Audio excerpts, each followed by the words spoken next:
Salam kenal semuanya, saya Bagas Purnama Aditya, mahasiswa dari Universitas Negeri Yogyakarta, program studi Kimia Murni. Di sini saya akan menjelaskan dan bercerita tentang pengolahan limbah industri kertas untuk dijadikan bahan dasar pembuatan batako. Sebelumnya, siapa sih yang nggak tahu kertas? Satu barang yang penting banget buat perkembangan ilmu pengetahuan manusia.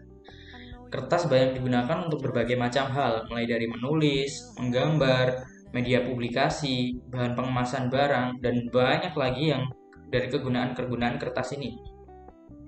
Sebelumnya dari teman-teman nih, ada nggak sih dari teman-teman yang suka membuang-buang kertas? Kebanyakan orang cenderung menyepelekan kertas dengan senang membuang-buang kertas, karena jumlah kertas yang begitu banyak.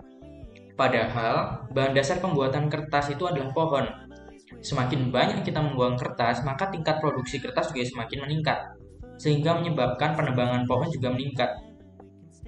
Memang ada beberapa industri yang memproduksi kertas dengan memperhatikan aspek kestabilan ekosistem. Akan tetapi ada juga industri yang tidak mempedulikan lingkungan, hanya berfokus pada bagaimana bisa menghasilkan produk kertas sebanyak mungkin untuk kemudian dijual dan menghasilkan uang. Kertas sendiri diproduksi dengan beberapa tahap, mulai dari pencucian, pemisahan batang pohon dari kulitnya, pembuatan bubur kertas atau pulp dengan cara menghaluskan batang pohon yang telah dibuat serbuk, kemudian pengeringan dan pengemasan. Proses produksi kertas yang dilakukan oleh kebanyakan industri tentunya akan menghasilkan bahan buangan limbah. Pertama adalah limbah cair yang dihasilkan dari proses pembersihan atau pencucian batang pohon dan pengepresan atau penghilangan kadar air pada kertas. Kedua adalah limbah padat yang disebut juga sludge. Limbah ini yang akan jadi topik utama dan fokus bahasan pada video kali ini. Karena limbah padat sludge memiliki beberapa kandungan unsur yang dapat dijadikan sebagai bahan campuran pembuatan batako. Nah, limbah-limbah tadi, limbah dari industri penghasil kertas jika tidak ditangani dengan tepat, maka akan menimbulkan pencemaran lingkungan yang dapat mempengaruhi kestabilan ekosistem. Kebanyakan industri saat ini mengolah hasil limbahnya menggunakan metode landfill atau penimbunan limbah. Hal ini harusnya patut dipertimbangkan karena proses penimbunan memiliki potensi yang cukup besar untuk mencemari tanah di sekitar tempat penimbunan limbah. Nah, daripada menimbun limbah produksi, alangkah baiknya mengolah kembali limbah-limbah tersebut menjadi barang yang dapat digunakan dan dapat dijual kembali memiliki harga ekonomi seperti itu. Kemudian limbah padat hasil produksi kertas atau sering disebut sludge merupakan limbah padat sisa dari produksi industri pulp atau kertas yang biasanya berwarna hitam atau abu-abu dengan komposisi sebesar 90% padatan dan 10% air yang diperoleh dari proses pengendapan pada instalasi pengolahan air limbah atau IPAL. Nah, jumlah sludge pada proses produksi ini lebih kurang sepertiga dari jumlah seluruh limbah yang ada. Limbah padat yang dihasilkan industri kertas berasal dari beberapa unit proses yang umumnya berasal dari proses penyaringan. Nah, dari sini kita perlu tahu apa sih komposisi dari limbah padat hasil produksi kertas. Komposisi senyawa kimia limbah padat atau sludge kertas, yakni yang pertama, ada kalsium oksida. Kadar kalsium oksida pada limbah ini yakni 56,38%. Kemudian ada aluminium oksida sebesar 7,70%, besi 3 oksida 1,68%, magnesium oksida 3,62%, silikon oksida 3,2,35% dan karbon dioksida 0,75%, dan yang terakhir adalah air H2O 16,11%. Sumber dari Laboratorium Penelitian dan Konsultasi Industri LPKI Surabaya tahun 2005. Nah, dari limbah tadi akan dibuat atau akan dijadikan bahan dasar pembuatan batako. Tapi sebelum kita perlu mengetahui apa itu batako. Jangan-jangan di sini dari teman-teman mungkin ada yang nggak tahu batako itu apa. Jadi batako itu adalah campuran antara semen Portland atau semen hidrolik yang lain, kemudian ada agregat halus, agregat kasar, dan air dengan atau tanpa bahan tambahan membentuk massa yang padat. Batako terdiri dari pasta, agregat, dan admixture.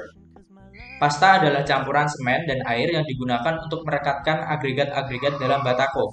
Pada keadaan normal, perbandingan antara semen, pasir atau agregat halus, dan kerikil agregat kasar adalah 1:1,5 banding 2,5. Pemanfaatan sludge kertas sebagai bahan pembuat batako diharapkan lebih praktis karena sludge kertas yang dipakai sebagai bahan campuran atau mix design yang digunakan sebagai agregat diharapkan dapat memberikan kontribusi yang berarti dalam meringankan batako dan meningkatkan kekuatan batako. Batako ringan sering juga disebut batako berpori. Dibuat dari campuran semen, air, dan sludge kertas. Campuran batako kemudian dicetak dan dikeringkan secara alami dengan waktu pengeringan atau aging selama 14 dan 28 hari. Kemudian komponen selanjutnya penyusun batako ada semen. Semen adalah hasil industri dari perpaduan bahan baku, batu kapur atau batu gamping sebagai bahan utama dan lempung atau tanah liat sebagai bahan pengganti. Dengan hasil akhir berupa padatan berbentuk bubuk atau bulk kering yang berupa partikel-partikel halus. Nah, di semen ini memiliki komposisi senyawa kimia, yakni yang pertama ada kalsium oksida, kadarnya itu 65,21%, ada sulfit 2,22%, silikon oksida 20,92%, magnesium oksida 0,97%, aluminium oksida 5,49%, dan besi 3 oksida 3,78%. Dari data hasil komposisi senyawa yang terdapat pada limbah dan semen ini, kita dapat tahu dan lihat bahwa hampir mirip komposisi limbah pada industri kertas dan semen ini hampir mirip. Maka limbah tadi dapat dijadikan sebagai bahan campuran dalam pembuatan batako seperti ini. Adanya unsur yang terdapat dalam sludge kertas dapat menunjang dalam proses pembuatan batako, seperti kalsium oksida dan silikon oksida yang berperan dalam menentukan kekuatan pada batako. Nah, kalsium oksida memiliki fungsi dalam proses perekatan atau pengikatan, sedangkan silikon oksida sebagai bahan pengisi dalam campuran pembuatan batako. Kandungan aluminium oksida dalam sludge kertas dapat membantu proses pengerasan. Reaksi yang terbentuk oleh campuran unsur-unsur pada pembuatan batako seperti kalsium oksida, silikon oksida, aluminium oksida dalam air menghasilkan reaksi sebagai berikut. 2 molekul senyawa anhidrat 3 kalsium oksida silikon oksida plus 6 molekul H2O menghasilkan senyawa hidrat 3 kalsium oksida 2 silikon oksida 3 H2O plus 3 molekul senyawa kalsium hidroksida. Kemudian 3 molekul senyawa anhidrat kalsium oksida aluminium oksida plus 6 molekul H2O menghasilkan senyawa hidrat 3 kalsium oksida aluminium oksida 6 H2O. Sludge kertas dalam campuran pembuatan batako ini berfungsi sebagai agregat yang dapat mengurangi jumlah penggunaan pasir sehingga dapat menurunkan harga jual serta mempermudah dalam pemasangannya karena bobotnya yang lebih ringan. Limbah sludge ipal, industri kertas berbahan baku waste paper dengan proses danking dapat menghasilkan batako kualitas 1 dan 2 dengan komposisi tertentu. Pemrosesan limbah padat hasil produksi kertas dapat digunakan atau diolah kembali menjadi bahan campuran pembuatan batako. Hal ini selain dapat menjaga lingkungan juga dapat mengurangi biaya industri, karena jika limbah diolah atau dibuang menggunakan metode landfill, maka memerlukan biaya dan tempat yang cukup luas. Nah, akhir kata untuk teman-teman, walaupun limbah kertas dapat diolah kembali menjadi barang berguna, bukan berarti kita dapat menggunakan kertas enaknya saja. Ada baiknya kita tetap bijak menggunakan kertas agar tidak banyak pohon yang ditebang.